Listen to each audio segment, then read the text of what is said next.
Good morning all of you. Twelfth maths के अंतर्गत हम बात कर रहे हैं समाकलन के अनुप्रयोग का। और पिछले वीडियो में हमने देखा कि किस प्रकार दो वक्र को लेकर, दोनों एक जैसे ही वक्र थे, दोनों परवलय थे और उनको हमने एक साथ कैलकुलेट करके किस प्रकार समाकलन की सहायता से उसका क्षेत्रफल का एनालिसिस किया, ये देखा है। आज हम बात करने जा रहे हैं दो वक्रों की ही, किंतु इस बार हमने वक्र चेंज किए हुए हैं, अलग अलग वक्र ले रहे हैं। आज का जो हमारा क्वेश्चन है वो इस प्रकार है, परवलय y² 4ax तथा सरल रेखा y 2ax के द्वारा घिरे क्षेत्र का क्षेत्रफल ज्ञात कीजिए। तो आज जो हमारा वक्र है वो सबसे पहला वक्र है परवलय जो कि y² 4ax और दूसरा हमने लिया हुआ है सरल रेखा which is equal to y 2ax। अब देखते हैं कि दो अलग अलग प्रकार के अगर वक्र होंगे तो उसका जो क्षेत्रफल है वो कैसे ज्ञात किया जाएगा। तो मैं पहले भी बोलते हैं कि डायग्राम जो होता है वो बहुत इंपॉर्टेंट होता है। तो चलिए इसके डायग्राम की ओर समझने का प्रयास करते हैं। हमारा जो सबसे पहला डायग्राम है परवलय बनाते हैं y² 4ax। तो इसका जो केंद्र बिंदु अगर देखें, मतलब x 0 रखते हैं तो y 0। तो परवलय का जो सेंटर है वो 0 0 से होकर गुजरेगा। तो यहाँ से हम इस परवलय का निर्माण कर रहे हैं, इसको इस आधार पर बना रहे हैं। ये परवलय बना हुआ है, हमारा दिखाई दे रहा है y² 4ax। दूसरा है हमारा सरल रेखा y 2ax। तो x का मान अगर इसमें भी 0 रखते हैं तो y का मान 0 ही आएगा। मतलब जो सरल रेखा है वो भी 0 0 से होकर गुजरता है। तो ये सरल रेखा हमने बनाया हुआ है, ये दिखाई दे रहा है y 2ax। अब इन दोनों सरल रेखाओं के बीच, एक सरल रेखा और दूसरा परवलय के बीच का जो क्षेत्रफल है, मतलब ये जो कवर्ड करना है एरिया, इसके बीच का क्षेत्रफल हमको एनालिसिस करना है। तो इस एनालिसिस की प्रक्रिया में पिछला वीडियो अगर आपने ध्यान दिया है तो निश्चित तौर पे आपको पता है कि हमको सबसे ज़्यादा आवश्यकता होगी दोनों कटन बिंदुओं की। तो कटन बिंदु कैसे निकालेंगे, तो इसका सीधा तरीका होता है कि पहले के इक्वेशन को दूसरे, मतलब आपस में ही दोनों इक्वेशन को सॉल्व करके हम किसके कटन बिंदु निकाल सकते हैं। तो चलिए बात करते हैं इसके कटन बिंदु का। तो सबसे पहले हमारे पास जो इक्वेशन दिया गया है y² 4ax है, जबकि दूसरा इक्वेशन y 2x है। तो इस y का 2x का मान हम यहाँ पर उपयोग कर देते हैं। तो चलिए देखते हैं 2ax का whole square which is equal to 4ax। तो यहाँ से 4a² minus 4ax is equal to 0। ये 4a² x² और 4ax को इधर ट्रांसफर कर दिया तो minus 4ax which is equal to 0 हो जाता है। तो 4ax दोनों में कॉमन है, मैं बाहर निकाल रहा हूँ।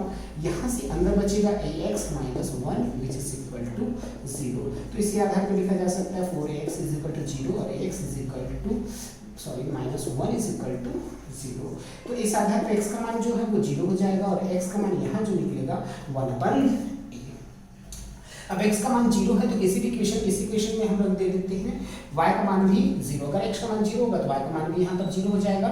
x का मान अगर a होता है तो y is equal to 2a into 1/a means क्या हो जाएगा 2। तो y का मान हमारा 2। तो जो कटन बिंदु हमको मिला है वो पहला कटन बिंदु ये 0 0, पहला कटन बिंदु जो यहाँ 0 0 मिल रहा है वो, और दूसरा कटन बिंदु हमको मिल रहा है 1/a और 2। तो यहाँ से अगर हम लंबे खींचते हैं तो इस बिंदु का जो निर्देशांक हो जाएगा 1/a और 0 हो जाएगा। तो हमको जो इक्वेशन ज्ञात करना रहता है उसकी प्रक्रिया है a to b y1 minus y2 dx। तो हम x डायरेक्शन में समाकलन कर रहे हैं, तो x डायरेक्शन के लिए अगर हम बात करें, इसको मिटा देता हूँ मैं।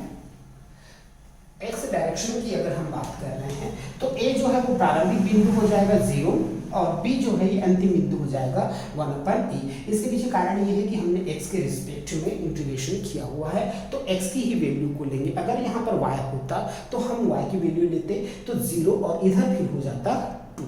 तो y दिशा में तो हम जा ही नहीं रहे हैं, हम जा रहे हैं x दिशा में 0 to 1/a। तो चलिए देखते हैं i इज इक्वल टू ये हो जाएगा 0 to 1/a। अब बात करते हैं कि y1 मतलब जो पहला वक्र है वो कौन सा है।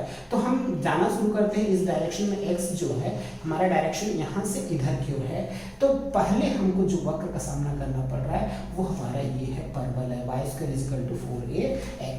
y² is equal to 4ax है तो y का मान क्या होगा, तो y का मान निकालने के लिए √4ax या इसको लिखा जा सकता है 2√ax लिख सकते हैं। तो इस आधार पे y1 का जो मान हमारे पास आ गया 2√a x। अब आता है माइनस दूसरा वक्र हमारा है y इज इक्वल टू, ये देखिए सरल रेखा दिखाई दे रहा है, y is equal to 2ax। तो यहाँ तो y का मान ऑलरेडी निकला हुआ है, तो इसी को पुट अप कर देते हैं 2ax dx। ये तो पूरी प्रक्रिया को अगर हम फॉलो कर लेते हैं तो फिर समाकलन करना हमारे लिए आसान हो जाएगा और उसका क्षेत्रफल भी कैलकुलेट करना बहुत आसान होगा। तो चलिए बात करते हैं, इसको मैं मिटा दे रहा हूँ। समाकलन कैसे करेंगे, 0 to 1ia, चलिए समाकलन को डायरेक्टली यूज करने जा रहे हैं। यहाँ पर 2 रूट a, अब बच रहा है अंदर में रूट x, तो रूट x का जो इंटीग्रेशन होता है वो होता है x raise to 3/2 upon 3/2।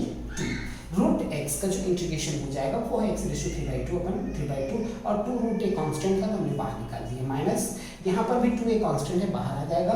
x का integration x²/2 0 to 1 upon a, ये इंटीग्रेटेड वैल्यूज है। चलिए इसको और सॉल्व करते हैं, 2 दूनी 4 करनी a into x raise to 3/2 by क्या हो जाएगा 3। अपन में ये 3 है, 2 और 2 ऊपर ट्रांसफर हो गया है, और यहाँ पर 2 और 2 कैंसिल हो गया है, तो a x square 0 to 1 upon a। अब x की जगह हम वैल्यू को रखेंगे सबसे पहले 1/a, तो 4 रूट a/3 को अलग कर देते हैं, 1/a रेज़ टू ये हो जाएगा 3/2 माइनस a 1/a का होल स्क्वायर।